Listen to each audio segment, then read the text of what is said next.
ஓம் ஸ்ரீ திருச்செந்தூர் வேலவன் துணை அன்பர்கள் யாவருக்கும் என்னுடைய அன்பான வணக்கங்கள். நான் பண்டிட் பாலசுப்ரமணி கோடம்பாக்கத்திலிருந்து வருகின்ற 14/1/2024 அன்று மிகச்சிறப்பான நட்சத்திர சூட்சமங்கள் அடங்கிய ஒரு அற்புதமான ஜோதிட வகுப்பை எடுக்க இருக்கின்றோம். இந்த வகுப்பிலே நட்சத்திரங்கள் சார்ந்த அத்துணை விதமான சூட்சமங்களும் கற்றுத்தரப்படும். அதாவது நட்சத்திரத்தினுடைய காரகத்துவங்கள் முழுமையாக கற்றுத்தரப்படும். அதே போல குமாரசுவாமியம் நூல் சொல்லக்கூடிய நட்சத்திர சூட்சமங்கள், விசித்திர ஜோதிட நூல் சொல்லக்கூடிய நட்சத்திர சூட்சமங்கள், அதே போல நட்சத்திர குணங்கள், அதே போல நட்சத்திர பண ஈர்ப்பு, அதாவது பணம் நாம் சம்பாதிப்பதற்கு நட்சத்திரங்களை எப்படி பயன்படுத்த வேண்டும் என்ற நட்சத்திர பண ஈர்ப்பு என்ற ஒரு தலைப்பிலும், அதே போல் பார்த்தீர்கள் என்றால் நட்சத்திர குணங்கள், அதாவது நட்சத்திரங்களுடைய குணங்களை எப்படி அறிவது, ஒருவர் பிறந்த நட்சத்திர பாதத்தை வைத்து அவருடைய குணநலன்கள் எப்படி இருக்கும், அதை எந்த இடத்தில் எப்படி பயன்படுத்துவது என்ற விஷயங்களையும், அதே போல நட்சத்திர தோஷ கோவில்கள், அதாவது பார்த்தீர்கள் என்றால் ஒரு சில நட்சத்திரங்கள் உங்களுக்கு தோஷமான நட்சத்திரங்களாக வரும்.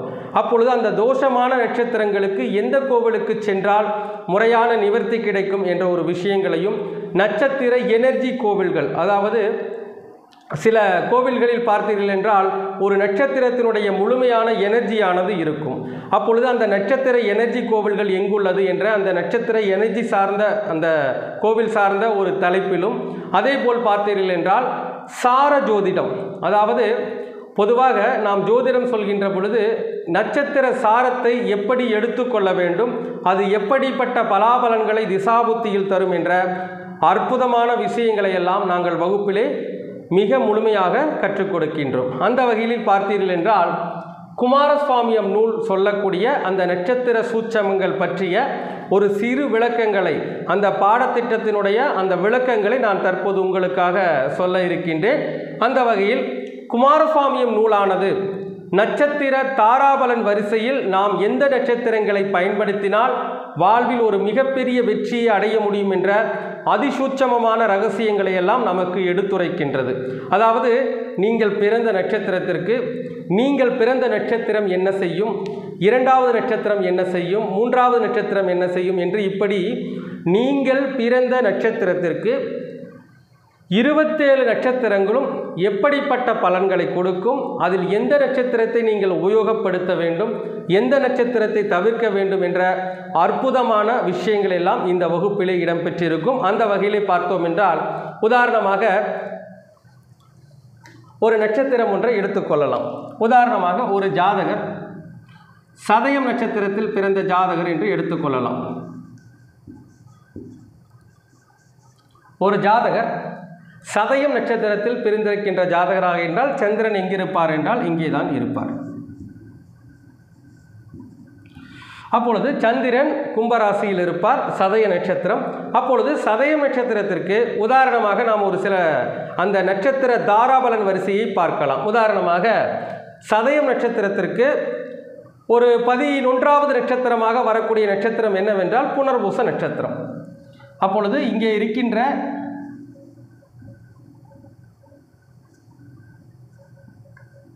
புனர்பூசம் நட்சத்திரம் தான் சதயம் நட்சத்திரத்திற்கு 11வது நட்சத்திரமாக வரும். அப்பொழுது 11வது நட்சத்திரம் என்பது குமாரசுவாமியம் நூலில் எப்படி குறிப்பிடப்பட்டிருக்கின்றது என்றால், இந்த 11வது நட்சத்திரம் என்பது நன்மையை கொடுக்கும், ஆனாலும் கூட சமுதாய பகையை கொடுக்கும் என்று சொல்லப்பட்டிருக்கின்றது. அப்பொழுது இந்த சமுதாய பகை நட்சத்திரமானது எப்பொழுது எந்த இடத்தில் வேலை செய்யும் என்பதை ஒவ்வொருவரும் உணர்ந்து கொள்ள வேண்டும். அதாவது முக்கியமாக இந்த சமுதாயம் என்பது என்னவென்றால், நாம் சமுதாயத்தை அழைத்து நாம் செய்கின்ற ஒவ்வொரு நிகழ்ச்சிகளும், சமுதாயத்தை அழைத்து செய்கின்ற ஒவ்வொரு விசேஷங்களும் இந்த நட்சத்திரத்தின் போது கவனமாக செய்ய வேண்டும் என்பதுதான் அது சொல்லக்கூடிய ஒரு விஷயம். அப்படி பார்க்கின்ற பொழுது ஒருவர் சதயம் நட்சத்திரத்தில் பிறந்திருக்கின்றார் என்றே வைத்துக் கொள்ளுங்கள். உதாரணமாக இந்த புனர்பூசம் நட்சத்திரத்தில் ராகு பகவான் இருப்பதாக வைத்துக் கொள்வோம். அதாவது சதயம் நட்சத்திரத்தில் பிறந்தவருக்கு புனர்பூசம் நட்சத்திரத்தில் ராகு பகவான் இருப்பதாக வைத்துக் கொள்வோம். ஒரு விஷயத்தை கவனித்துக் கொள்ளுங்கள். 11வது நட்சத்திரத்தில் எந்த கிரகம் இருக்கின்றதோ அந்த கிரகத்தினுடைய புத்தியில் அந்த கிரகத்தினுடைய புத்தியில் சமுதாயம் சார்ந்த நிகழ்வுகளை நடத்தவே கூடாது. முக்கியமாக பார்த்தீர்கள் என்றால் இந்த சமுதாய பகை நட்சத்திரத்தில் திருமணம் செய்துவிட்டால் திருமண வாழ்க்கை முறிவை சந்திக்கும், திருமண வாழ்க்கை திருப்தி இல்லாமல் போகும். அப்பொழுது இந்த சதயம் நட்சத்திரக்காரர்களுக்கு ஏதேனும் ஒரு திசை, அந்த திசையில் ராகு புத்தி நடக்கின்ற பொழுது, அதாவது சமுதாய பகை நட்சத்திரம் என்று சொல்லக்கூடிய புனர்பூசம் நட்சத்திரத்திலிருந்து ஒரு திசை நடக்கின்ற பொழுது, அந்த புத்தி நடக்கின்ற பொழுது, ராகு புத்தி நடக்கின்ற பொழுது, ராகு புத்தியில் திருமணம் செய்தாரானால் கண்டிப்பாக அது சமுதாய பகையை வளர்த்துவிடும். உதாரணமாக திருமணம் செய்கின்ற பொழுது, உதாரணமாக அவர்களுடைய மாமனார் அல்லது மாமியார் வீட்டில் ஒரு ஆணுடைய மாமனார் அல்லது மாமியாருடைய வீட்டில் கண்டிப்பாக அவருக்கு பகை வந்து சேரும். சில நேரங்களில் பிரிவினை கூட உண்டாகி விடுகிறது. அவருடைய மாமனார் மாமியார் சம்பந்த வகையில் பிரச்சனைகளும் அவர்களுக்கு ஏற்படும். இது அனுபவத்தில் நிறைய ஜாதகங்களை பார்த்திருக்கின்றோம். இப்படிப்பட்ட சமுதாய பகை நட்சத்திரத்தில் நாம் சமுதாயத்தை மொத்தமாக அழைத்து செய்கின்ற எந்த விசேஷத்தையும் தயவு செய்து விடாதீர்கள். அதே போல் பார்த்தீர்கள் என்றால் சமுதாயம் சார்ந்த தொழில் செய்பவர்கள், உதாரணமாக பார்த்தீர்கள் என்றால் ஒருவர் ஒரு மளிகை கடையோ அல்லது அரிசி கடையோ வைத்திருக்கின்றார் என்று வைத்துக் கொள்ளுங்கள். அப்பொழுது அந்த ஜாதகர் அந்த மளிகை கடை அல்லது அந்த அரிசி கடையை அவர் திறக்கின்ற பொழுது, புதிதாக திறக்கின்ற பொழுது இந்த நட்சத்திரத்தில் 11வது நட்சத்திரத்தில் மட்டும் செய்யவே கூடாது. காரணம் என்னவென்றால் சமுதாயம் என்றால் நமக்கு வரக்கூடிய வாடிக்கையாளர்கள். அப்பொழுது அந்த நட்சத்திரத்தில் அந்த மளிகை கடை சார்ந்த ஒரு விஷயங்களை நீங்கள் புதிதாக திறந்துவிட்டால், அந்த நேரத்தில் அதை திறந்துவிட்டால் கண்டிப்பாக ஒரு மிகப்பெரிய பிரச்சனையானது சமுதாய வகையில் ஏற்பட்டு கொண்டே இருக்கும். வாடிக்கையாளர் வகையில் வரக்கூடிய வாடிக்கையாளர்கள் ஏதேனும் ஒரு குறை சொல்லிக் கொண்டே இருப்பார்கள். வரும் வாடிக்கையாளருடன் பகைமைத்தன்மை ஏற்படும். சில நேரங்களில் வாடிக்கையாளர் வரத்தும் குறைந்துவிடும். இப்படி சமுதாயம் சார்ந்து நிகழக்கூடிய எந்த ஒரு விஷயங்களையும் இந்த சமுதாய பகை நட்சத்திரத்தில் செய்யக்கூடாது. மாறாக மற்ற விஷயங்களை நீங்கள் செய்து கொள்கின்ற பொழுது கண்டிப்பாக நன்மைகள் என்பது நடக்கும். அப்படி பார்க்கின்ற பொழுது இந்த புனர்பூசம், உதாரணமாக ஒருவர் மளிகை கடை வைத்திருக்கின்றார் என்றால் தினமும் மளிகை கடைக்கு வாடிக்கையாளர்கள் வருவார்கள். அப்பொழுது அந்த ஜாதகர் இந்த புனர்பூசம் நட்சத்திரத்திற்குண்டான விஷயங்களை உபயோகப்படுத்துகின்ற பொழுது அது ஒரு மிகப்பெரிய தடையாக அவருக்கு அமைந்துவிடும். அப்படி பார்க்கின்ற பொழுது உதாரணமாக சொல்ல வேண்டும் என்றால் புனர்பூச நட்சத்திரம் என்பது கரும்பை சொல்லக்கூடிய ஒரு நட்சத்திரம். அப்பொழுது அவர் அனுதினமும் கரும்பு ஜூஸ் சாப்பிடக்கூடிய நபராக இருந்தாலும், அதே போல இந்த புனர்பூசம் நட்சத்திரம் என்பது பொதுவாகவே அது எந்த மரத்தை குறிக்கும் என்றால் மூங்கில் மரத்தை குறிக்கின்ற ஒரு நட்சத்திரம் இது. அப்பொழுது அவர் மூங்கில் மரத்தை வீட்டில் வைத்து வளர்த்து வருகின்ற பொழுதும் கடுமையான தோஷங்கள், அந்த வாடிக்கையாளர் வகையில் வாடிக்கையாளர் வரத்து குறைவது, வாடிக்கையாளர்களால் பிரச்சனை ஏற்பது போன்ற விஷயங்கள் அனுதினமும் நிகழ்ந்து கொண்டே இருக்கும். அப்படி நாம் இதை பார்த்து இந்த நட்சத்திரத்தினுடைய உணவுகளை முழுமையாக தவிர்க்க வேண்டும். ஒருவேளை அவர் சமுதாயம் சார்ந்த அந்த தொழிலில் வேலையில் இருக்கின்றார் என்றால் அவர் என்ன செய்ய வேண்டும் என்றால் இந்த புனர்பூசம் நட்சத்திரத்திற்குண்டான உணவுப் பொருளான கரும்பு ஜூஸ், அதாவது இதற்குண்டான பழம் என்று பார்க்கின்ற பொழுது அது கரும்பு ஜூஸ். அதே போல இதற்குண்டான தான பொருள் ஒன்று இருக்கின்றது. அது என்னவென்றால் பால் சாதம். அப்பொழுது அவர் என்ன செய்யலாம் என்றால் தெரு பூனைக்கு பால் சாதம் வைக்கலாம். அப்படி வைத்து வருகின்ற பொழுது அந்த சமுதாய பகை ரீதியான விஷயங்களில் இருக்கின்ற தோஷங்கள் நிச்சயமாக குறைவாகும். இப்படி குமாரசுவாமியம் நூலில் ஒவ்வொரு நட்சத்திரங்களும், நீங்கள் பிறந்த நட்சத்திரத்திற்கு ஒவ்வொரு நட்சத்திரங்களும் எப்படிப்பட்ட நன்மையை தரும், எப்படிப்பட்ட தீமையை தரும், அதற்கு அவருடைய ஜாதகத்தில் எந்த கிரகம் அப்படிப்பட்ட தோஷத்தையும் நன்மையும் தரும் என்பதை மிக தெளிவாக இந்த வகுப்பிலே நாங்கள் கற்றுக் கொடுக்கின்றோம். அதே போல மற்றொரு நட்சத்திரம் ஒன்றை எடுத்துக்கொள்ளலாம்.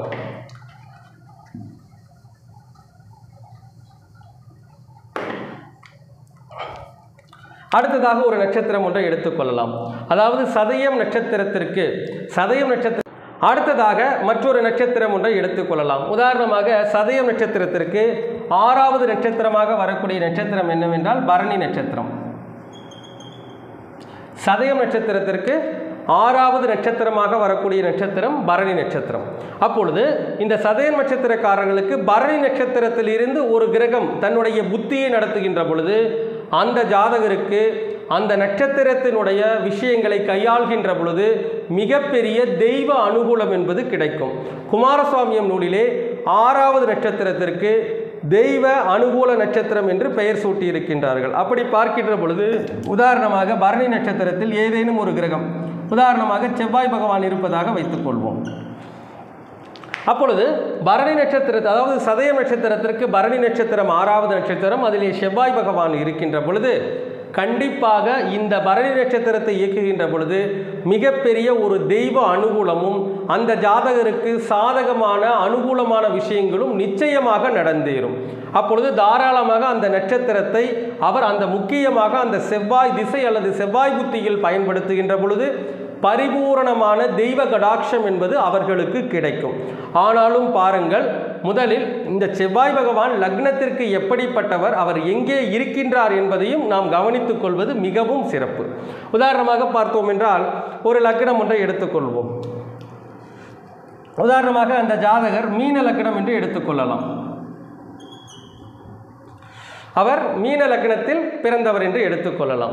அப்பொழுது கண்டிப்பாக இந்த மீன லக்னத்தில் பிறந்தவர்களுக்கு இந்த சந்திரன், அதாவது பரணி நட்சத்திரத்திற்கு, அதாவது சதய நட்சத்திரத்திற்கு 6வது நட்சத்திரமாகிய பரணி நட்சத்திரத்தில் இருந்து இந்த செவ்வாய் திசை அல்லது செவ்வாய் புத்தி நடக்கின்ற பொழுது தாராளமாக அந்த ஜாதகர் பரணி நட்சத்திரத்தை உபயோகப்படுத்தி கொள்ளலாம்.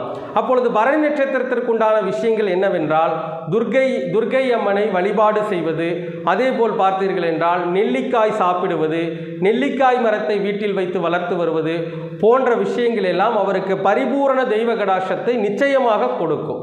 அதிலும் நாம் ஒரு விஷயத்தை செய்கின்றோம் என்றால் அந்த நட்சத்திர கிரகம், உதாரணமாக நான் சொன்னேன் 6வது நட்சத்திர கிரகமானவர், அதாவது 6வது நட்சத்திரத்தில் செவ்வாய் இருந்தாலும் கூட இந்த 6வது நட்சத்திரத்திற்குண்டான கிரகமானவர் ஜாதகத்தில் வலுவுடன் அமர்ந்திருக்க வேண்டும். அப்படி பார்க்கின்ற பொழுது பரணி நட்சத்திரத்தினுடைய அதிபதி யார் என்றால் செவ்வாய், அதாவது சுக்கிர பகவான். அப்பொழுது பரணி நட்சத்திரத்திற்கு அதிபதியாகிய சுக்கிர பகவான் லக்னத்திற்கு யார் என்பதை கவனிக்க வேண்டும்.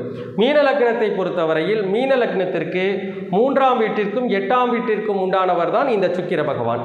அப்பொழுது 3ஆம் வீட்டிற்கும் 8ஆம் வீட்டிற்கும் உண்டான சுக்கிர பகவான் பொதுவாக மீன லக்னத்திற்கு ஒரு மிகப்பெரிய பாவி. அப்படிப்பட்ட பாவியான சுக்கிர பகவான் ஜாதகத்தில் மறைந்து விட வேண்டும். உதாரணமாக சுக்கிர பகவான் 8ஆம் அதிபதி 8ஆம் இடத்திலே மறைந்து விட்டாரானால் கண்டிப்பாக அவர் அந்த பரணி நட்சத்திரத்தை உபயோகம் செய்கின்ற பொழுது மிகப்பெரிய ராஜயோக பலன்கள், அதாவது மிகப்பெரிய ஒரு தெய்வ கடாட்சம் என்பது நிச்சயமாக கிடைக்கும். அதாவது குமாரசுவாமி நூலிலே 6வது நட்சத்திரத்திற்கு தெய்வ கடாட்சம், சாதகம், அனுகூலத்தை தரும் நட்சத்திரம் என்று பெயர் சூட்டியுள்ளார்கள். அப்பொழுது கண்டிப்பாக அவருக்கு பரிபூர்ணமான யோகம் கிடைக்கும். பொதுவாகவே அவர் அந்த செவ்வாய் புத்தியில் தான் அதை பயன்படுத்த வேண்டும் என்ற அவசியம் இல்லை. பொதுவாகவே செவ்வாய் இந்த நட்சத்திரத்தில் அமர்ந்திருப்பதால் செவ்வாய்க்கிழமை நாளிலும் செவ்வாய் ஓரையிலும் கூட இந்த பரணி நட்சத்திரத்திற்கு சொன்ன அந்த துர்க்கை வழிபாடு, நெல்லிக்காய் சாப்பிடுவது, நெல்லி மரத்திற்கு தண்ணீர் ஊற்றி வளர்த்துவது போன்ற விஷயங்களை செய்கின்ற பொழுது எப்பொழுதுமே அவருடைய வீட்டில் தெய்வ கடாட்சம் என்பது நிச்சயமாக இருந்து கொண்டே இருக்கும். இப்படி நாம் அந்த நட்சத்திர சூட்சமங்களை மிக தெள்ள தெளிவாக, அதாவது அந்த நட்சத்திரத்தில் கிரகம் இருக்கின்றதா என்று பார்த்து, அந்த நட்சத்திர கிரகமும் வலுவாக இருக்கின்றதா என்று அறிந்து, அந்த நட்சத்திர கிரகம் வலுவாக இருப்பது எப்படி, ஜாதகத்தில் அவர் லக்ன சுபரா அசுபரா என்பதை அறிந்து அதற்கேற்றவாறு அந்த கிரகம் நின்ற இடத்திற்கேற்றவாறு இந்த நட்சத்திரத்தை நாம் பயன்படுத்துகின்ற பொழுது பரிபூர்ணமான யோகங்கள் என்பது நிச்சயமாக கிடைக்கும்.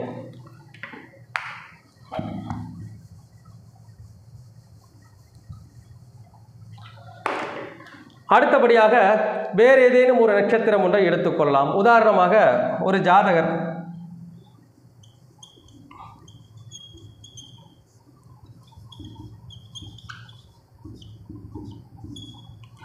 மகர ராசி அவிட்டம் நட்சத்திரத்தில் பிறந்த ஜாதகர் என்று வைத்துக்கொள்ளலாம். ஒரு ஜாதகர் மகர ராசி அவிட்டம் நட்சத்திரத்தில் பிறந்த ஜாதகராக இருக்கின்ற பொழுது, உதாரணமாக இந்த அவிட்டம் நட்சத்திரத்திற்கு 3வது நட்சத்திரமாக வரக்கூடிய நட்சத்திரம் என்னவென்றால் பூரட்டாதி நட்சத்திரம்.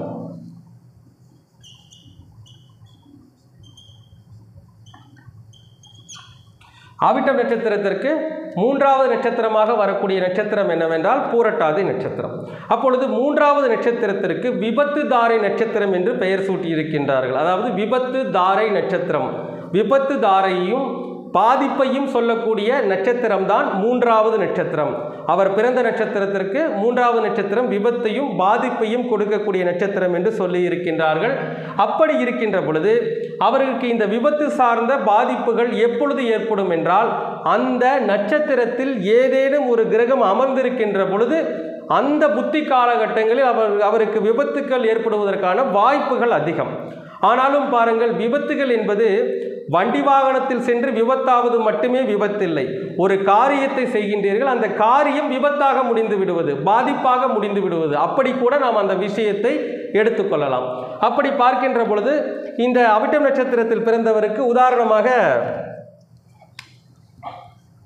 இந்த பூரட்டாதி நட்சத்திரத்தில் ஏதேனும் ஒரு கிரகம், உதாரணமாக சுக்கிர பகவான் அமர்ந்திருப்பதாக வைத்துக்கொள்வோம்.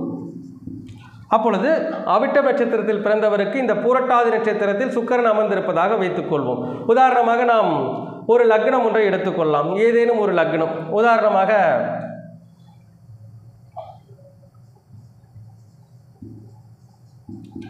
சிம்ம லக்னம் என்று எடுத்துக்கொள்ளலாம். சிம்ம லக்னம், மகர ராசி, அவிட்டம் நட்சத்திரத்தில் பிறந்தவருக்கு இந்த பூரட்டாதி நட்சத்திரத்தில் இருந்து கிரகம் திசை நடத்துகின்ற பொழுது அந்த விபத்து என்பது, பாதிப்பு என்பது ஏற்படும். இப்படிப்பட்ட சூழ்நிலையில் இந்த பூரட்டாதி அதிபதியாகிய குரு பகவான் எங்கிருக்கின்றார் என்பதையும் கவனித்துக் கொள்வது நலம். அப்படி பார்க்கின்ற பொழுது உதாரணமாக குரு பகவான் லக்னத்திற்கு 12ஆம் இடத்தில் மறைந்திருப்பதாக வைத்துக் கொள்ளுங்கள். அப்பொழுது பாருங்கள், ஜாதகத்தில் மூன்றாவது நட்சத்திரத்தில் பூரட்டாதி நட்சத்திரத்தில் கிரகம் இருக்கின்றது, அதாவது சுக்கிரன் இருக்கின்றார். அப்பொழுது இந்த சுக்கிர பகவானுடைய புத்தி வருகின்ற பொழுது கண்டிப்பாக அவருக்கு விபத்துக்கள் நடக்கும். வண்டி வாகனத்திலும் நடக்கலாம், அவர் எடுக்கின்ற காரியங்களிலும் நடக்கலாம். ஒரு சில நபர்களுக்கு பார்த்தீர்கள் என்றால் 5ஆம் அதிபதியாக குரு பகவான் இருப்பதாலும் அவர் 12ஆம் இடத்தில் இருப்பதாலும் அவருடைய குழந்தைகளுக்கு கூட விபத்துக்கள் ஏற்படலாம், அல்லது குழந்தைகளோடு செல்கின்ற பொழுது, பயணம் செய்கின்ற பொழுது கூட விபத்துக்கள் நிகழலாம். இப்படிப்பட்ட சூழ்நிலைகள் ஏற்படும். ஒரு சில நபர்களுக்கு பார்த்தீர்கள் என்றால் 5ஆம் அதிபதி 12ஆம் இடத்தில் இருப்பதால் 5ஆம் அதிபதியாகியவர் குரு பகவான் என்பதாலும் 5ஆம் இடம் என்பது புத்திரஸ்தானம், அதாவது முதல் குழந்தை என்பதாலும் அந்த முதல் குழந்தைக்கு தேவையில்லாத செலவுகள், அதாவது உதாரணமாக சொல்ல வேண்டும் என்றால் அவரை ஏதேனும் ஒரு கல்லூரியில் சேர்த்திருக்கலாம், அல்லது ஏதேனும் ஒரு பள்ளிக்கூடத்தில் சேர்த்திருக்கலாம். அவள் படிக்க முடியாமல் தடையாகி நிற்கக்கூடிய சூழ்நிலைகளும் அந்த விபத்துக்கள் அவருக்கு ஏற்படுவதற்கான வாய்ப்புகள் அதிகமாக இருக்கும்.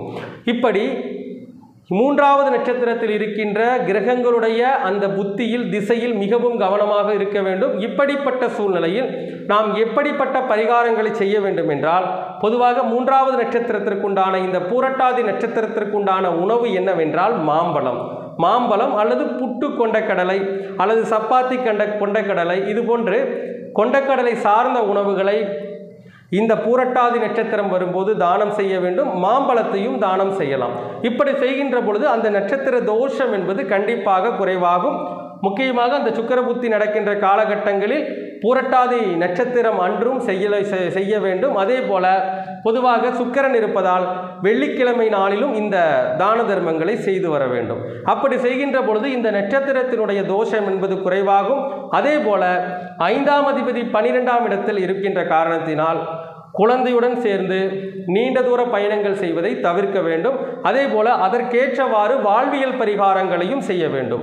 5ஆம் அதிபதி 12ஆம் இடத்தில் இருக்கின்ற பொழுது 5ஆம் இடம் என்பது பொதுவாகவே குழந்தைகள், 12ஆம் இடம் என்பது ஆசிரமங்கள். அப்பொழுது இது காலபுருஷ தத்துவத்தில் 4ஆம் இடத்தில் இருப்பதால் அனாதை குழந்தைகள் ஆசிரமங்களில் இருக்கின்ற அந்த குழந்தைகளுக்கு உங்களால் முடிந்தவரை உடைதானம் செய்யலாம்.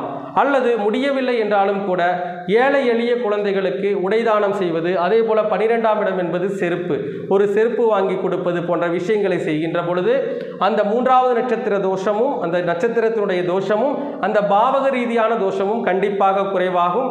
இப்படி நட்சத்திரங்கள், அதாவது நட்சத்திரங்களுடைய தன்மை என்று ஒன்று இருக்கின்றது. அந்த 1, 2, 3, 4 இந்த வரிசையை 27 நட்சத்திரங்களையும் நீங்கள் பார்க்க வேண்டும். உங்கள் நட்சத்திரத்திற்கு மிக முக்கியமாக எந்த நட்சத்திரத்தில் கிரகம் இருக்கின்றதோ அதுதான் மிக முழுமையாக வேலை செய்யும். ஆக உங்களுக்கு இந்த 27 நட்சத்திரங்களில் எந்த கிரகம் அமர்ந்திருக்கின்றது, அந்த நட்சத்திரம் எப்படிப்பட்ட விஷயங்களை நமக்கு கொடுக்கும், நன்மையை கொடுக்குமா, தீமையை கொடுக்குமா, அது எந்த காலகட்டங்களில் கொடுக்கும், அந்த காலகட்டங்களில் எப்படிப்பட்ட உணவுகளை நாம் தானம் செய்ய வேண்டும், எப்படிப்பட்ட வாழ்வியல் பரிகாரங்களை செய்ய வேண்டும் என்ற முழுமையான விஷயங்களை எல்லாம் இந்த குமாரசுவாமி நூல் சொல்லக்கூடிய அத்துணை விதமான அந்த நட்சத்திர சூட்சமங்களை போன்ற விஷயங்களை எல்லாம் வகுப்பிலே மிகவும் தெள்ளத் தெளிவாக கற்றுக் கொடுக்கின்றோம். அடுத்ததாக நம்முடைய வகுப்பில் விசித்திர ஜோதிடம், ஜோதிடத்தை எப்படி விசித்திரமாக சொல்வது என்ற ஒரு அற்புதமான தலைப்பில் மிக சிறப்பான முறையில் பாடம் எடுக்க இருக்கின்றோம். இந்த விசித்திர ஜோதிடத்தை பொறுத்தவரையில் ஒவ்வொரு நட்சத்திரங்களுக்கும் என்று அதிசூட்சமங்கள் இருக்கின்றது. அதாவது ஒரு நட்சத்திரத்தை நாம் எப்படியெல்லாம் மிக விரிவாக பயன்படுத்தலாம் என்ற ஒரு அற்புதமான விஷயங்கள் இந்த விசித்திர ஜோதிட நூலிலே குறிப்பிடப்பட்டிருக்கின்றது. இந்த விசித்திர ஜோதிட நூலிலே உதாரணமாக நாம் நட்சத்திரம் ஒன்றை எடுத்துக்கொள்ளலாம். உதாரணமாக அஸ்வினி நட்சத்திரம் என்று எடுத்துக்கொள்ளலாம்.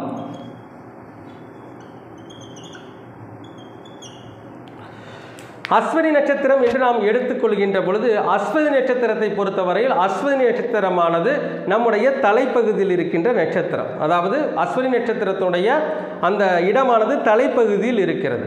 அப்பொழுது பொதுவாக அஸ்வினி நட்சத்திரத்தினுடைய அதிதேவதை சரஸ்வதி தேவி, அஸ்வினி நட்சத்திரத்தினுடைய உணவு முந்திரி பருப்பு, அஸ்வினி நட்சத்திரத்துடைய மரம் எட்டி மரம் என்பதெல்லாம் பொதுவாக நாம் குமாரசுவாமி நூல் வகுப்பிலே தெளிவாக கற்றுக் கொடுப்போம். ஆனால் இங்கே இந்த அஸ்வினி நட்சத்திரத்தை எப்படி பயன்படுத்தலாம் என்று பார்க்கின்ற பொழுது நன்றாக புரிந்து கொள்ளுங்கள். இதை எப்பொழுது நாம் தெளிவாக பயன்படுத்த வேண்டும் என்றால், உதாரணமாக ஒருவருக்கு அஸ்வினி நட்சத்திரத்தில் இருந்து ஒரு திசை நடக்கின்றது அல்லது அஸ்வினி நட்சத்திரத்தில் இருந்து ஒரு புத்தி நடக்கின்றது என்று வைத்துக் கொள்ளுங்கள். இப்படி அந்த புத்தி நடக்கின்ற பொழுது உதாரணமாக அஸ்வினி நட்சத்திரம் ஏதேனும் ஒரு நட்சத்திரத்திற்கு ஒரு தாராபலன் இல்லாத நட்சத்திரமாக வரும். உதாரணமாக சொல்ல வேண்டும் என்றால், கேட்டை நட்சத்திரத்தில் பிறந்திருந்தால் அவருக்கு வேதை நட்சத்திரமாக எதிரி நட்சத்திரமாக வரக்கூடிய நட்சத்திரம் என்னவென்றால் அஸ்வினி நட்சத்திரம்.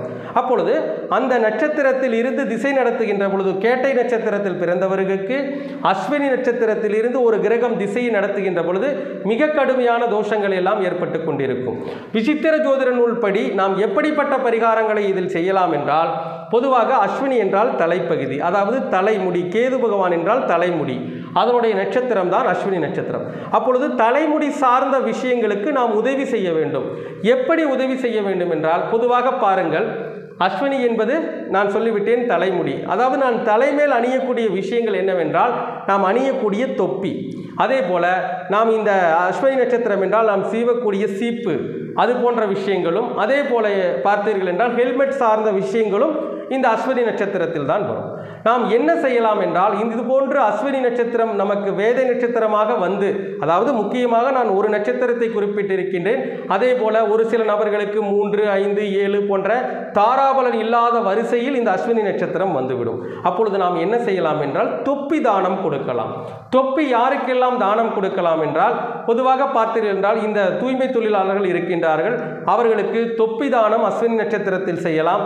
அதே போல தலை சார்ந்து வேலை செய்பவர்கள் யார் என்று பார்த்தீர்கள் என்றால் மொட்டை அடிப்பவர்கள், அதாவது மொட்டை அடிப்பவர்களுக்கு ஏதேனும் ஒரு உதவி செய்யலாம். அதைவிட முக்கியமாக பழனி, திருப்பதி இது போன்ற ஸ்தலங்களில் மிகவும் ஏழை எளிய மக்கள் மொட்டை அடித்து வருவார்கள், அவர்களுக்கு தொப்பி வாங்கி கொடுக்கலாம். அப்படி செய்தாலும் கூட அந்த தோஷமானது நிவர்த்தியாகும். அதே போல ஏழை எளியவர்களுக்கு தலைக்கு தேவையான தேங்காய் எண்ணெய் வாங்கி கொடுப்பது போன்ற விஷயங்களையும் செய்யலாம். இப்படி நிறைய சூட்சமங்கள் அஸ்வினி நட்சத்திரத்திற்கென்று இருக்கின்றது. இப்படி விசித்திர ஜோதிட நூலில் 27 நட்சத்திரங்களுக்கும் சூட்சமங்களை கொடுத்திருக்கின்றார்கள். அதை நாம் அந்த விஷயத்தை எப்பொழுது பயன்படுத்த வேண்டும், சாதாரணமாக தெரிந்து கொண்டால் மட்டும் போதாது, அதை யார் எப்பொழுது எந்த இடத்தில் பயன்படுத்த வேண்டும் என்ற அற்புதமான விஷயங்களை எல்லாம் 27 நட்சத்திரங்களுக்கும் விசித்திர ஜோதிட நூல் சொல்லக்கூடிய அற்புதமான சோதிட சூட்சமங்களை எல்லாம் இந்த வகுப்பிலே மிக தெள்ள தெளிவாக கற்றுக் கொடுக்கின்றோம். அதே போல் பார்த்தீர்கள் என்றால், உதாரணமாக நீங்கள் ஒவ்வொரு நட்சத்திரத்திற்கும் மரம் உள்ளது என்பது உங்களுக்கு தெரியும். அதே போல ஒவ்வொரு கிரகத்திற்கும் மரம் இருக்கின்றது. அப்பொழுது அந்த மரமானது எப்படிப்பட்ட பலன்களை நமக்கு கொடுக்கும் என்பதை கிரக வலிமையை வைத்து நாம் தெளிவாக அறிய வேண்டும். அந்த வகையில் பார்த்தீர்கள் என்றால், உதாரணமாக ஒரு கிரகம் ஒன்றை எடுத்துக்கொள்வோம். உதாரணமாக சந்திரனை எடுத்துக்கொள்ளலாம். சந்திரனை பொறுத்தவரையில் சந்திரனுக்குண்டான மரம் என்னவென்றால் வாழை மரம். அப்பொழுது ஒருவர் வீட்டில் வாழை மரம் இருக்கின்ற பொழுது நிறைய வாழை மரங்களை அவர் வீட்டை சுற்றி வைத்திருக்கின்றார் என்றால் அந்த வாழை மரத்தினுடைய பயன்பாடு நமக்கு நன்மையை தருமா தீமையை தருமா என்று அறிந்துதான் அந்த வாழை மரத்தை நீங்கள் வைக்க வேண்டும். உதாரணமாக சொல்ல வேண்டும் என்றால் ஒரு லக்னம் ஒன்றை எடுத்துக்கொள்வோம். தனுசு லக்னம் என்று எடுத்துக்கொள்ளலாம். தனுசு லக்னத்திற்கு சந்திர பகவான் 4ஆம் இடத்தில் இருப்பதாக வைத்துக் கொள்வோம். அப்பொழுது தனுசு லக்னத்தை பொறுத்தவரையில் தனுசு லக்னத்திற்கு 8ஆம் அதிபதியாக வரக்கூடிய கிரகம் யார் என்றால் சந்திர பகவான். அதாவது 8ஆம் அதிபதி, அஷ்டமாதிபதி. அந்த அட்டமாதிபதி நாளில் அமரவே கூடாது. ஒரு பழமொழி சொல்வார்கள், அட்டமன் எவரானால் என்ன, அட்டமன் செய்யும் அயன்விதி கேளு, சுற்றத்தாரும் ஊராரும் துன்பம், சுகமுடன் இருந்தாலும் சுருதியை கேளு, பண்டு பொருள் பனை நஷ்டம், குண்டு மருந்தாலும் கேடு, இல்லாளால் விளையும் பல துன்பம் தோழி என்று சொல்லியிருக்கிறார்கள். அந்த அளவிற்கு ஒருவருக்கு அஷ்டமாதிபதி என்பவர் மிக கடுமையான பாதிப்புகளை தரக்கூடியவர். உதாரணமாக தனுசு லக்னத்திற்கு 8ஆம் அதிபதியாக இந்த சந்திரன் வருகிறார். ஒருவேளை அவர் வளர்பிறை சந்திரனாக இருந்து 4ஆம் இடத்தில் இருக்கின்ற பொழுது கண்டிப்பாக அவருடைய வீட்டில் எந்த காரணத்தை கொண்டும் வாழை மரத்தை வைத்திருக்க கூடாது. வாழை மரத்தை வைத்திருக்கின்ற பொழுது அவர் வீட்டில் அவருக்கு சுக ரீதியான பிரச்சனைகளோ வண்டி வாகனம் இடம் சார்ந்த வகைகளில் ஏதேனும் ஒரு பிரச்சனைகள் இருந்து கொண்டே இருக்கும். இப்படி நாம் ஒவ்வொரு கிரகத்திற்கும் உண்டான மரம் எது, அந்த மரம் எந்த கிரகத்திற்கு உண்டானது என்பதை அறிந்து அது ஜாதக ரீதியாக அந்த கிரகம் எங்கிருக்கின்றது என்பதையும் அறிந்துதான் அந்த மரத்தை வீட்டில் வைத்திருக்க வேண்டும். இது போன்ற நிலைய நபர்களை நாங்கள் அனுபவத்தில் பார்த்திருக்கின்றோம். பலவிதமான தோஷங்களை அவர்கள் அனுபவித்திருக்கின்றார்கள். இப்படி இந்த விசித்திர ஜோதிட நூலானது ஒவ்வொரு கிரகத்திற்கும் உண்டான மரங்கள் என்ன என்பதை தெல்ல தெளிவாக சுட்டி காட்டுகின்றது. ஆக இதை அறிந்து நாம் செயல்பட்டால்தான் வாழ்வினுடைய அந்த தோஷத்திலிருந்து நாம் தப்பித்து கொள்ள முடியும். அதே போல நமக்கு யோகமான மரங்களை வைத்திருக்கின்ற பொழுது கண்டிப்பாக ஒரு மிகப்பெரிய வெற்றி என்பது நிச்சயமாக கிடைக்கும். உதாரணமாக சொல்ல வேண்டும் என்றால் இந்த லக்னத்திற்கு 2ஆம் வீட்டிற்கும் 3ஆம் வீட்டிற்கும் உண்டானவர் சனி பகவான்.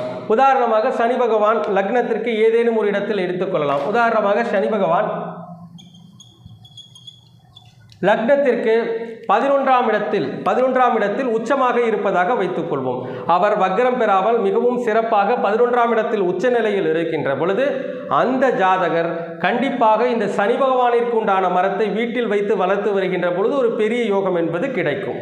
அப்படி பார்க்கின்ற பொழுது இந்த சனி பகவானிற்கு உண்டான மரம் என்னவென்றால் வேப்ப மரம். அப்பொழுது வேப்ப மரத்தை அவர் வீட்டில் வைத்திருக்கின்ற பொழுது நல்ல யோக பலன்கள் என்பது நிச்சயமாக நடக்கும்.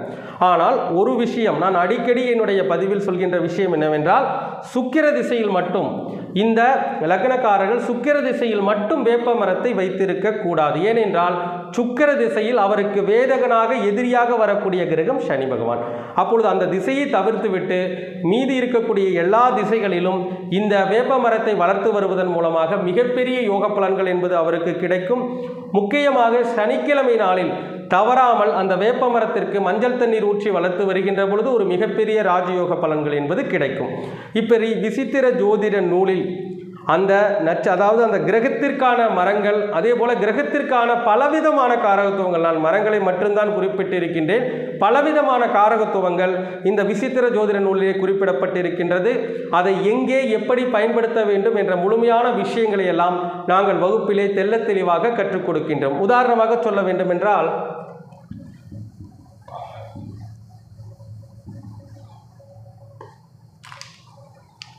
உதாரணமாக ஒரு விஷயம் எடுத்துக்கொள்ளலாம். உதாரணமாக ஒரு வீடு இருப்பதாகவே வைத்துக்கொள்வோம். ஒரு வீட்டிலே ஒரு நட்சத்திரம் எங்கே இயங்கும் என்பதை தெரிந்து கொள்ள வேண்டும். பொதுவாக ஒரு வீட்டிலே 27 நட்சத்திரங்களை நீங்கள் அறிவீர்கள். ஒவ்வொரு நட்சத்திரங்களும் வீட்டிலே ஒவ்வொரு இடத்திலும் அங்கம் வகித்துக் கொண்டிருக்கின்றது. உதாரணமாக சொல்ல வேண்டும் என்றால் ஆயில்ய நட்சத்திரம். பொதுவாக நம்முடைய வீட்டினுடைய பகுதியிலே ஆயில்யம் நட்சத்திரம் தான் எங்கே அங்கம் வகிக்கின்றது? குப்பை தொட்டி. அதாவது உங்களுடைய வீட்டில் அதிகமாக குப்பைகள் சேர்ந்திருந்தாலும் அந்த குப்பைகள் இருக்கின்ற அந்த இடமாகட்டும் அல்லது அதிகமாக குப்பை இருக்கின்ற இடமும் ஆயில்யம் நட்சத்திரமாக வேலை செய்து கொண்டிருக்கும். அதே போல பொதுவாக குப்பை தொட்டி இருக்கின்ற இடம்தான் ஆயில்ய நட்சத்திரம். ஒரு வீட்டிற்குள்ளே குப்பைகள் அதிகமாக இருக்கின்ற ஒரு இடம்தான் இந்த ஆயில்ய நட்சத்திரம். அதே போல ஒவ்வொரு விஷயங்களும் மிக தெளிவாக ஒரு வீட்டிற்குள் ஒரு நட்சத்திரம் எங்கிருக்கின்றது, அந்த நட்சத்திரம் நமக்கு யோகமான நட்சத்திரமா, அந்த நட்சத்திரம் இருக்கின்ற இடத்தில் நாம் சில விஷயங்களை நமக்கு நன்மை தரும் விஷயங்களை பயன்படுத்திக் கொள்ளலாம் என்ற விஷயங்களை எல்லாம் மிக தெளிவாக கற்றுக் கொடுக்கின்றோம். உதாரணமாக ஒருவருடைய வீட்டிலே உதாரணமாக பார்த்தோம் என்றால் ஏதேனும் ஒரு சமையலறை சில நபர்களுக்கு யோகமாக இருக்கும். அப்படி சமையலறையை குறிக்கின்ற நட்சத்திரம் என்னவென்றால் உத்திரட்டாதி நட்சத்திரம். அப்பொழுது அந்த உத்திரட்டாதி நட்சத்திரம் அவருக்கு யோகமான நட்சத்திரமா, அவருடைய நேரத்தை சமையலறையில் அதிகமாக செலவிடுவதா போன்ற அற்புதமான சூட்சமங்களை எல்லாம் இந்த விசித்திர ஜோதிட வகுப்பிலே மிக தெளிவாக கற்றுக் கொடுக்கின்றோம். நம்முடைய வகுப்பிலே நாம் காண இருக்கும் தலைப்பு என்னவென்றால் நட்சத்திர எனர்ஜி கோவில்கள். அதாவது ஒவ்வொரு கிரகத்திற்கும் எனர்ஜி கோவில் இருப்பதை நீங்கள் ஒவ்வொருவரும் அறிந்திருப்பீர்கள். அதாவது பார்த்தீர்கள் என்றால் சூரிய பகவானிற்கு திருநெல்வேலி பாபநாசத்தில் இருக்கின்ற சிவன் கோவில், சந்திர பகவானிற்கு திருப்பதி, செவ்வாய் பகவானிற்கு பழனி, இப்படி ஒவ்வொரு கிரகத்திற்கும் அந்த கிரகங்களுடைய எனர்ஜி என்ற ஒரு இடம் இருக்கின்றது. அதே போலவே ஒவ்வொரு நட்சத்திரத்திற்கும் எனர்ஜி கோவில் என்ற ஒன்று இருக்கின்றது. 27 நட்சத்திரங்களுக்கும் எனர்ஜி கோவில் என்ற ஒன்று இருக்கின்றது. அப்பொழுது ஒவ்வொருவரும் எந்த கோவிலுக்கு சென்றால் அந்த நட்சத்திரத்தினுடைய முழுமையான எனர்ஜியை பெற்று வாழ்வில் ஒரு மிகப்பெரிய ஒரு வெற்றியையும் தனவரவையும் ஈட்ட முடியும் என்ற விஷயங்களை எல்லாம் வகுப்பிலே மிகவும் தெளிவாக கற்றுக் கொடுக்கின்றோம். அந்த வகையிலே பார்த்தீர்கள் என்றால் உதாரணமாக ஒரு நட்சத்திரம் ஒன்றை எடுத்துக்கொள்ளலாம். உதாரணமாக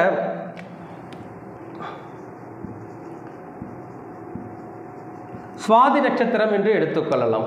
இந்த சுவாதி நட்சத்திரத்தினுடைய முழுமையான எனர்ஜியானது எந்த கோவிலிலே இருக்கின்றது என்றால் திருவனைக்காவல், திருச்சி திருவனைக்காவலில் இருக்கின்ற சனீஸ்வரனுடைய சன்னதியில் தான் இந்த நட்சத்திரத்தினுடைய முழுமையான எனர்ஜியானது இருக்கின்றது. உதாரணமாக இந்த சுவாதி நட்சத்திரமானது யாருக்கெல்லாம் ஒரு அனுகூல நட்சத்திரமாக வருகின்றதோ அவர்கள் இந்த நட்சத்திர கோவிலுக்கு சென்று வருகின்ற பொழுது முழுமையான யோக பலன்களை அடைய முடியும். அப்படி பார்க்கின்ற பொழுது ஒரு ஜாதகர் உதாரணமாக ஒரு நட்சத்திரம் ஒன்றை எடுத்துக்கொள்ளலாம். சிம்மராசி மகம். ஒரு ஜாதகர் சிம்மராசி மகம் நட்சத்திரத்தில் பிறந்திருக்கின்ற பொழுது மகம் நட்சத்திரத்திற்கு மகம், பூரம், உத்திரம், அஸ்தம், சித்திரை, சுவாதி 6வது நட்சத்திரமாக வரக்கூடிய நட்சத்திரம் தான் இந்த சுவாதி நட்சத்திரம். அப்பொழுது 6வது நட்சத்திரத்தை நாம் இயக்குகின்ற பொழுது நமக்கு சாதகமான அனுகூலமான விஷயங்கள் எல்லாம் நடந்தேறும். அதே போல தெய்வ கடாட்சம் என்பதும் நமக்கு முழுமையாக கிடைக்கும். அப்படி பார்க்கின்ற பொழுது அவர் மக நட்சத்திரத்தில் பிறந்திருக்கின்ற பொழுது அந்த சுவாதி நட்சத்திரத்தை இயக்குகின்ற பொழுது மிக முக்கியமாக நான் ஏற்கனவே சொல்லி இருக்கின்றேன், சுவாதி நட்சத்திரத்தில் ஏதேனும் கிரகம் இருந்து அந்த சுவாதி நட்சத்திரத்தை இயக்குகின்ற பொழுது பரிபூரணமான தெய்வ கடாட்சம் என்பது அவருக்கு கிடைக்கும்.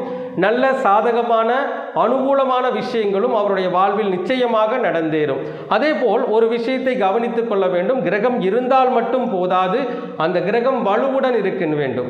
வலுவுடன் இருக்கின்ற பொழுது இந்த நட்சத்திரத்தை நீங்கள் இயக்கினீர்கள் என்றால் வாழ்வில் ஒரு முழுமையான வெற்றி என்பது நிச்சயமாக கிடைக்கும். உதாரணமாக ஒரு லக்னம் என்று எடுத்துக்கொள்ளலாம். உதாரணமாக அந்த ஜாதகர் விருச்சிக லக்னம் மகம் நட்சத்திரத்தில் பிறந்தவர். அவருக்கு சுவாதி நட்சத்திரத்தில் ஏதேனும் ஒரு கிரகம் உதாரணமாக சுக்கிரனே இருப்பதாக வைத்துக் கொள்ளலாம். அப்பொழுது மகம் நட்சத்திரம் சுவாதி நட்சத்திரத்தில் அவருக்கு சுக்கிரன் இருக்கின்றது என்று வைத்துக் கொண்டோமானால் அந்த ஜாதகத்தில் முக்கியமாக இந்த ராகு பகவான், நாம் இந்த சுவாதியை இயக்குகின்ற பொழுது ராகு பகவான் நலம் பெற இருக்க வேண்டும். உதாரணமாக ராகு பகவான் லக்னத்திற்கு ஏதேனும் ஒரு இடத்தில் வைத்துக் கொள்ளலாம். 11ஆம் இடத்தில் லாபஸ்தானத்தில் இருப்பதாக வைத்துக் கொள்வோம். அப்பொழுது ராகு நன்றாகத்தான் இருக்கின்றார். ஆனாலும் கூட ராகு பகவானை பொறுத்தவரையில் அவர் லாபஸ்தானத்தில் இருந்தாலும் அவர் நின்ற நட்சத்திரம் எதுவோ அதுதான் அவரை செயல்படுத்தும். முக்கியமாக ராகு பகவான் ஒருவேளை சித்திரை நட்சத்திரத்தில் இருந்து செவ்வாய் பகவான் உதாரணமாக லக்னத்திற்கு 2ஆம் இடத்தில் இருப்பதாக வைத்துக் கொள்ளலாம். அப்பொழுது பொதுவாக ராகு பகவான் செவ்வாயாகத்தான் இங்கே இயங்குவார். 1-6க்கு உண்டானவர் தான் இந்த லக்கினத்திற்கு செவ்வாய். அவர் 2ஆம் இடத்தில் இருக்கின்றார் என்று வைத்துக் கொள்ளுங்கள். முக்கியமாக அந்த ஜாதகர் ஒரு வேலையில் இருக்கின்ற நபராக இருந்தால் இந்த சுவாதி நட்சத்திரத்தை இயக்குகின்ற பொழுது ஒரு மிகப்பெரிய ஒரு சாதகமான அனுகூலமான விஷயங்கள் என்பது நிச்சயமாக நடந்தேறும்.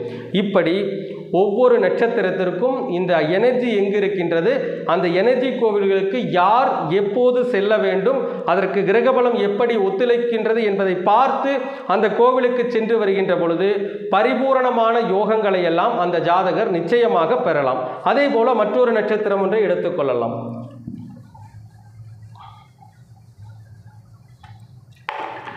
உதாரணமாக ஏதேனும் ஒரு நட்சத்திரம், உதாரணமாக புனர்பூசம் நட்சத்திரம் என்று எடுத்துக்கொள்வோம்.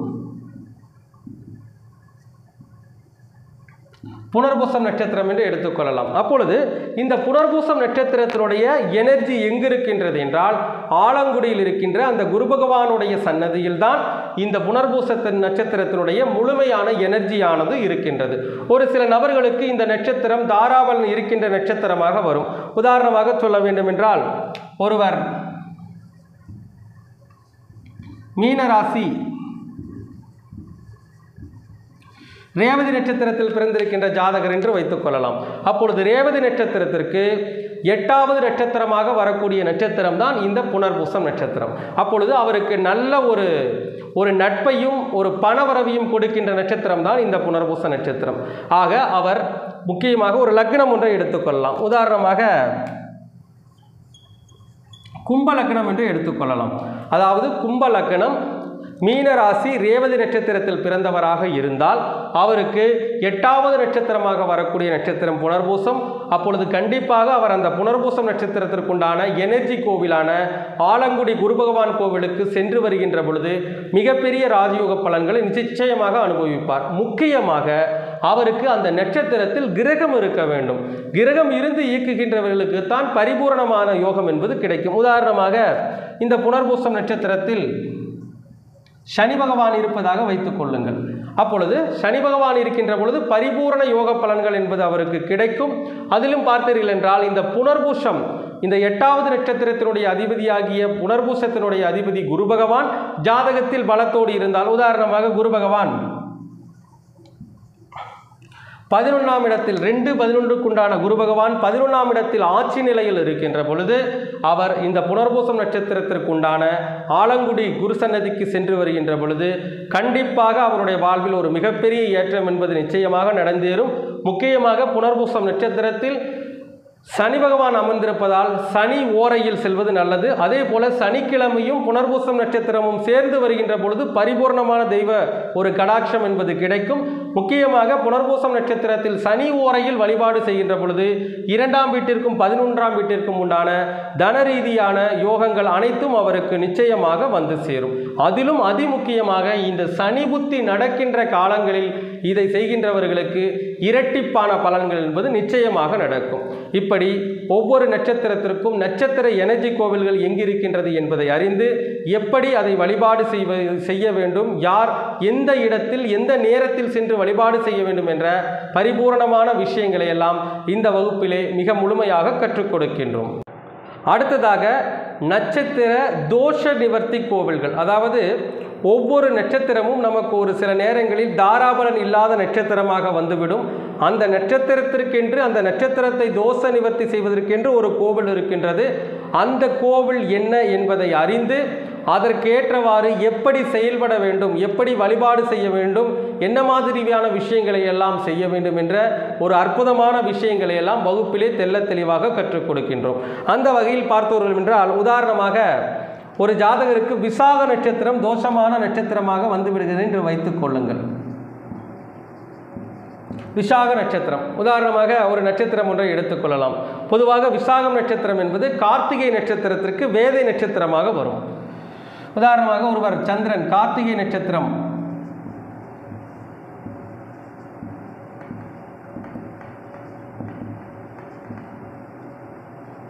ஒருவர் ரிஷபராசி கார்த்திகை நட்சத்திரத்தில் பிறந்திருக்கின்றார் என்று வைத்துக் கொள்வோம். அப்பொழுது கார்த்திகை நட்சத்திரத்திற்கு வேதை நட்சத்திரமாக வரக்கூடிய நட்சத்திரம் விசாக நட்சத்திரம். அது மட்டுமல்லாமல் கார்த்திகை நட்சத்திரத்திற்கு 14வது நட்சத்திரமாக, அதாவது காரிய தடையை சொல்லக்கூடிய நட்சத்திரமாக வரக்கூடிய நட்சத்திரமும் விசாக நட்சத்திரம் தான். ஒருவர் ரிஷபராசி கிருத்திகை நட்சத்திரத்தில் பிறந்திருந்து அவருக்கு விசாகம் நட்சத்திரத்தில் ஏதேனும் ஒரு கிரகம் இருக்கின்றது என்று வைத்துக் கொள்ளலாம். உதாரணமாக கேது பகவான் இருப்பதாக வைத்துக் கொள்ளலாம். அப்பொழுது அந்த கேது பகவானுடைய திசையிலோ அல்லது அந்த கேதுவுடைய புத்தியிலோ இந்த விசாக நட்சத்திரம் மிக கடுமையான தோஷங்களை அந்த ஜாதகருக்கு ஏற்படுத்தி கொண்டிருக்கும். மிக கடுமையான பகைத்தன்மை வந்து சேரும், எடுக்கின்ற காரியங்களில் வெற்றி கிடைக்காமல் போகும். இது போன்ற விஷயங்கள் எல்லாம் இந்த திசையில் ஏற்படும். அப்படிப்பட்ட சூழ்நிலையில் அவர் என்ன செய்ய வேண்டும் என்றால், இந்த விசாக நட்சத்திரத்தினுடைய தோஷத்தை நிவர்த்தி செய்வதற்கென்று ஒரு கோவில் இருக்கின்றது. அது என்னவென்றால் திருமலை குமாரசுவாமி கோவில். திருமலை குமாரசுவாமி கோவில் இருக்கின்றது. அந்த திருமலை குமாரசுவாமி கோவிலானது செங்கோட்டைக்கு அருகில் இருக்கின்றது. அப்பொழுது இந்த விசாகம் நட்சத்திரம் வருகின்ற நாளன்று அந்த திருமலை குமாரசுவாமி கோவிலுக்கு சென்று சரியான நிவர்த்திகளை, எப்படிப்பட்ட நிவர்த்திகளை செய்ய வேண்டும் என்று அறிந்து அதற்கேற்றவாறு செய்தோமானால் கண்டிப்பாக இந்த விசாகம் நட்சத்திரத்தினுடைய தோஷமானது நிச்சயமாக குறைவாகும். இப்படி ஒவ்வொரு நட்சத்திரத்திற்கும் அந்த தோஷத்தை நிவர்த்தி செய்யக்கூடிய தோஷ நிவர்த்தி கோவில்கள் எங்கு இருக்கின்றது, அதை எப்பொழுது எப்படி செய்ய வேண்டும் என்ற அற்புதமான விஷயங்களை எல்லாம் இந்த வகுப்பிலே மிக முழுமையாக கற்றுக் கொடுக்கின்றோம். அடுத்ததாக நம்முடைய வகுப்பிலே நட்சத்திர குணங்கள் சார்ந்த விஷயங்களை மிகச் சிறப்பாக எடுக்க இருக்கின்றோம். இந்த நட்சத்திர குணங்களை பயன்படுத்தி நாம் என்ன விஷயங்களை எல்லாம் செய்து கொள்ள முடியும், அதை வைத்து நாம் என்ன செய்ய முடியும், அதை வைத்து நம் வாழ்வில் வரக்கூடிய பிரச்சனைகளை எப்படி மாற்ற முடியும் என்ற அற்புதமான விஷயங்களை வகுப்பிலே கற்றுக் கொடுக்கின்றோம். அதாவது பார்த்தீர்கள் என்றால், ஒரு ஜாதகர் சுவாதி நட்சத்திரம் 2ஆம் பாதத்தில் பிறந்த ஜாதகராக இருந்தால், நீங்கள் எந்த ஜாதகராக வேண்டுமானாலும் எடுத்துக்கொள்ளுங்கள், சுவாதி நட்சத்திரம் 2ஆம் பாதத்தில் யார் பிறந்திருந்தாலும் அவருடைய குணங்கள் கண்டிப்பாக உறுதியாக சொந்த தொழில் செய்து முன்னேற வேண்டும் என்ற எண்ணம் அதிகமாக இருக்கும். ஒரு சில நபர்களுக்கு எப்பொழுதுமே தன்னுடைய கேரியர் லைஃப், தன்னுடைய வேலை தொழிலை பற்றிய சிந்தனைகளை மிக அதிகமாக வைத்திருப்பார்கள். எப்பொழுதும் அவருடைய அந்த எண்ணம் என்பது அதன் மீது தான் இருக்கும். அப்படிப்பட்ட சூழ்நிலையில் அவருடைய குணங்களை அறிந்து எப்பொழுதுமே அவருடைய கேரியர் சார்ந்த விஷயங்களை பாராட்டி கொண்டு இருக்க வேண்டும், அவருடைய கேரியர் சார்ந்த விஷயங்களுக்கு உதவி புரிய வேண்டும். இப்படி செய்கின்ற பொழுது அவருடைய குணங்கள் என்பது மிகச் சிறப்பாக செயல்படும். ஒரு விஷயத்தை செய்ய முடியவில்லை என்றாலும் கூட அவருக்குண்டான பிடித்தமான விஷயங்களை நீங்கள் கொடுக்கின்ற பொழுது கண்டிப்பாக ஒரு நல்ல யோக பலன்கள் என்பதை அவர் அடைவார். ஆக இந்த விஷயங்களை செய்து நாம் என்ன செய்ய முடியும் என்றால், இந்த குணங்களை அறிந்து நாம் என்ன செய்ய முடியும் என்றால், உதாரணமாக ஒரு கணவன் மனைவிக்குள் பிரச்சனை நடக்கின்றது என்று வைத்துக் கொள்ளுங்கள். அவர்கள் பிரச்சனைக்கு காரணம் என்ன என்பது அவர்களுக்கே தெரியாது.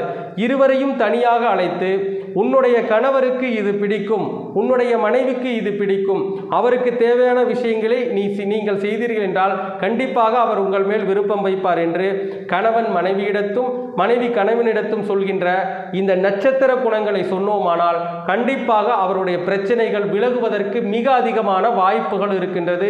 படிக்கிற குழந்தைகளுக்கும் இதை செய்யலாம்.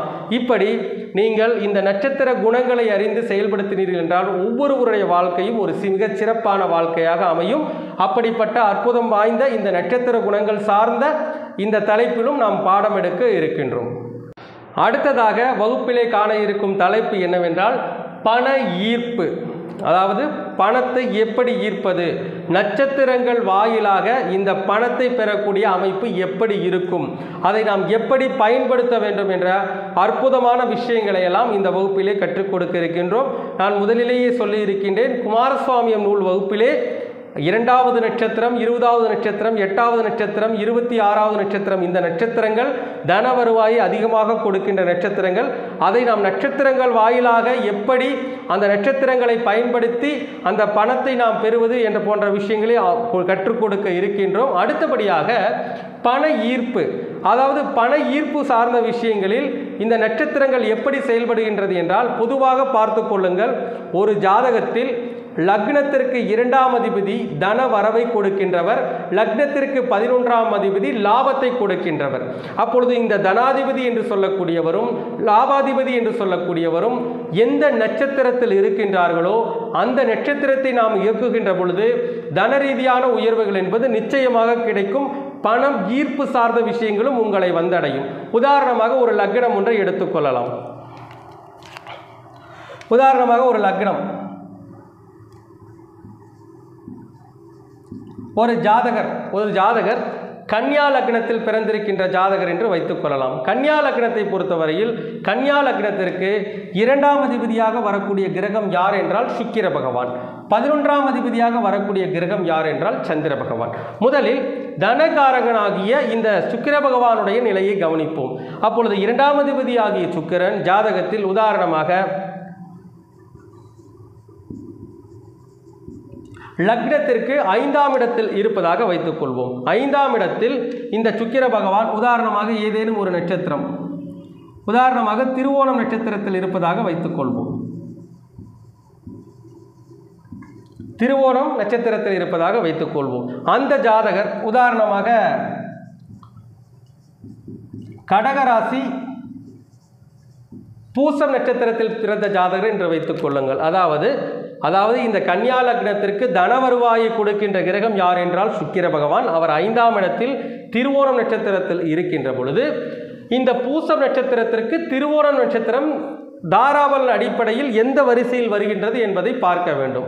அப்படி பார்க்கின்ற பொழுது பூசம் நட்சத்திரத்திற்கு 15வது நட்சத்திரமாக ஒரு நல்ல உயர்வை கொடுக்கின்ற 15வது நட்சத்திர தாரையில் தான் இந்த 2ஆம் அதிபதியானவர் விழுகின்றார்.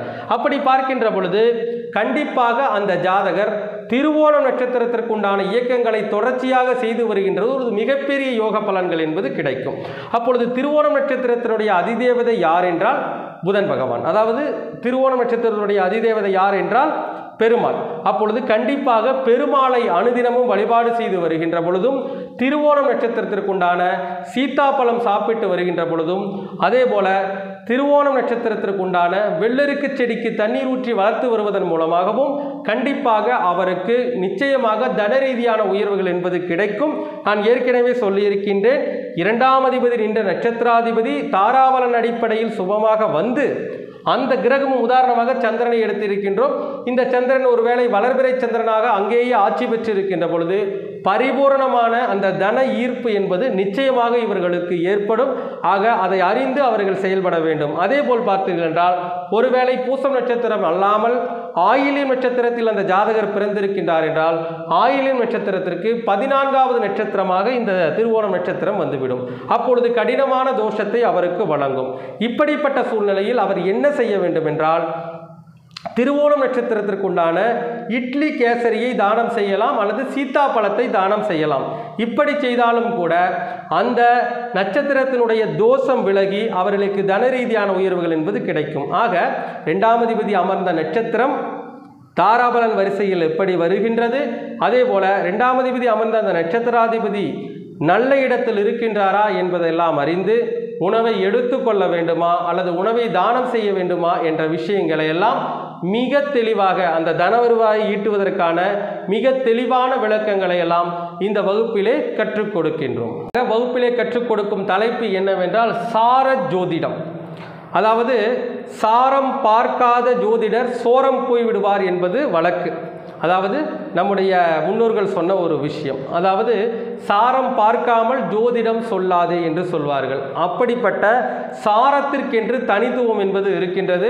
ஒரு ஜாதகத்தில் ஒரு கிரகம் பலமான ஒரு சிறப்பான யோகமான கிரகமாக இருந்தாலும் கூட அந்த யோகமான கிரகம் நற்பலன்களை கொடுக்க வேண்டும் என்றால் அந்த கிரகம் நின்ற நட்சத்திராதிபதியானவர் ஜாதகத்தில் மிக வலுவாக இருக்க வேண்டும். அப்படி இருந்தால்தான் அவருக்கு மிகப்பெரிய யோக பலன்கள் என்பது கிடைக்கும். அப்படி பார்க்கின்ற பொழுது ஒரு ஜாதகர் மகர லக்னத்தில் பிறந்த ஜாதகர் என்று வைத்துக் கொள்ளலாம். மகர லக்னத்தை பொறுத்தவரையில் 5ஆம் வீட்டிற்கும் 10ஆம் வீட்டிற்கும் உண்டான யோகாதிபதி தான் சுக்கிர பகவான். அப்பொழுது 5, 10 என்ற 2 சுபஸ்தானங்கள் சுக்கிர பகவானிற்கு இருக்கின்றது. அப்படிப்பட்ட சுக்கிர பகவான் லக்னத்திற்கு 4ஆம் இடத்தில் திக்பலத்துடன் இருப்பதாக வைத்துக் கொள்ளுங்கள். அப்பொழுது நாம் என்ன சொல்வோம் என்றால் இந்த 5, 10ற்குண்டான யோகாதிபதியான சுக்கிர திசை நடக்கின்றது. சுக்கிர பகவான் ஜாதகத்தில் மிகவும் பலமோடு இருக்கின்றார். அதனால் உங்களுக்கு இந்த சுக்கிர திசையானது மிகப்பெரிய யோக பலன்களை நிச்சயமாக கொடுத்துவிடும் என்று சொல்லிவிடுவோம். ஆனால் இங்கேதான் அந்த ஜார ஜோதிடத்தினுடைய அம்சமானது இருக்கின்றது. உதாரணமாக இந்த சுக்கிர பகவான் அமர்ந்த நட்சத்திரமானது ஒருவேளை ஏதேனும் ஒரு நட்சத்திரமாக எடுத்துக்கொள்ளலாம். அதாவது கேதுவினுடைய நட்சத்திரமாக அஸ்வினியில் இருக்கின்றார் என்று எடுத்துக்கொள்ளலாம். அப்பொழுது இந்த லக்னத்திற்கு சுக்கிர பகவான் நல்ல நிலையில் இருந்தாலும் கூட அந்த நட்சத்திராதிபதியாகிய கேது பகவான் உதாரணமாக லக்னத்தில் ஏதேனும் ஒரு இடத்தில் வைத்துக் கொள்ளலாம். உதாரணமாக கேது பகவான் லக்னத்திற்கு 9ஆம் இடத்தில் இருப்பதாக வைத்துக் கொள்ளலாம். அப்பொழுது லக்னத்திற்கு 9ஆம் இடத்தில் கேது பகவான் இருக்கின்ற பொழுது இந்த சுக்கிர திசையினுடைய நட்சத்திர சாரபலன் என்பது கேதுவால் தான் கிடைக்கின்றது. ஒருவேளை கேது பகவான் இந்த இடத்தில் இருக்கின்ற செவ்வாய் பகவானுடைய நட்சத்திரமாகிய சித்திரத்தியில் இருந்தால் அந்த ஜாதகருக்கு இந்த சுக்கிர திசைக்கான சார பலனை கேது செவ்வாய் வழியாகத்தான் கொடுப்பார். அப்படிப்பட்ட செவ்வாய் பகவான் உதாரணமாக லக்னத்திற்கு 2ஆம் இடத்தில் இருந்தாரானால் இந்த லக்னத்திற்கு கடுமையான பாதகத்தை தோஷத்தை வழங்கக்கூடியவர் தான் இந்த பாதகாதிபதியாகிய செவ்வாய் பகவான். அப்பொழுது செவ்வாய் பகவான் 2இல் இருக்கின்ற பொழுது அந்த திசையில் கடுமையான துயரங்களையும் நெருக்கடிகளையும் அந்த ஜாதகர் நிச்சயமாக சந்தித்தே தீர்வார். இது பலதரப்பட்ட ஜாதகங்களை என்னுடைய 16 வருட அனுபவத்தில் நட்சத்திர சாரம்தான் மிக முழுமையாக வேலை செய்கின்றது என்ற ஒரு விஷயத்தை ஆய்ந்து பல நபர்களுக்கு சொல்லி இருக்கின்றோம். உண்மையாகவும் நடந்திருக்கின்றது. அப்படிப்பட்ட நட்சத்திர சாரத்தை பயன்படுத்துவது எப்படி என்ற அம்சங்கள் நிறைந்த ஒரு அருமையான தலைப்பில் பாடம் எடுக்க இருக்கின்றோம். ஆக இந்த வகுப்பானது மிக சிறப்பான நட்சத்திர சூட்சமங்கள் அடங்கிய ஜோதிட வகுப்பு. கண்டிப்பாக நட்சத்திரத்தில் உள்ள பல நுணுக்கமான தகவல்களை நீங்கள் இந்த வகுப்பிலே பெற்றுக்கொள்ளலாம். இந்த வகுப்பானது 14/1/2024 அன்று தொடங்க இருக்கின்றது. தினமும் இரவு 7:15 மணியிலிருந்து 8:30 மணி வரை 1 மணி நேரம் 15 நிமிடமானது இந்த வகுப்பானது நடைபெறுகின்றது. இது ஒரு ஜூம் வகுப்பு. வகுப்பு வீடியோக்கள் கண்டிப்பாக உங்களுக்கு வழங்கப்படும். வாழ்நாள் முழுவதும் இந்த வகுப்பு வீடியோக்களை பார்த்து நீங்கள் பயன்பெற்றுக் கொள்ளலாம். வகுப்பில் கலந்து கொள்ள விருப்பமுடைய நபர்கள் தங்களுடைய பதிவுகளை பதிவு செய்து கொள்ளுங்கள். நன்றி, வணக்கம். வாழ்க வளமுடன்.